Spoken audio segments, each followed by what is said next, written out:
ठाकरे मोर्चा काढून नौटंकी करत आहेत असा हल्लाबोल मंत्री चंद्रशेखर बावनकुळे यांनी लगावला आहे। ठाकरेंनी पॅकेजचा कधी अभ्यास केला का? बावनकुळेंनी ठाकरेंना खोचक सवाल केलाय। उद्धव ठाकरे जी मुख्यमंत्री होते त्यांना पॅकेज मधला आणि इन्शुरन्स मधला अर्थ कळत नाही, यापेक्षा हास्यास्पद काय?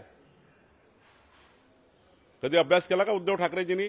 काय दिलं या पॅकेजचा? त्यांना पॅकेज तरी माहित आहे का? जे पॅकेज मधले 10-12 मुद्दे आहेत ते वाचले कधी उद्धव ठाकरेंनी? हंबरडा मोर्चा काढायला चालले, 100 तालुके काय ऍड केले म्हणून तुम्ही आरोप करतायत, शेतकऱ्याची थट्टा करतायत, नांदेडमधल्या शेतकऱ्याची थट्टा करतायत। 100 तालुक्याच्या शेतकऱ्यांनी काय ऍड केले हा तुमचा प्रश्न आहे। माननीय देवेंद्र फडणवीसांनी त्या ठिकाणी पुढाकार घेतला आणि जे सुटले ते ऍड केले। हंबरडा मोर्चा काढून तुम्ही नाटकबाजी करताय, नौटंकी करताय। काय तुमच्या मोर्चामध्ये?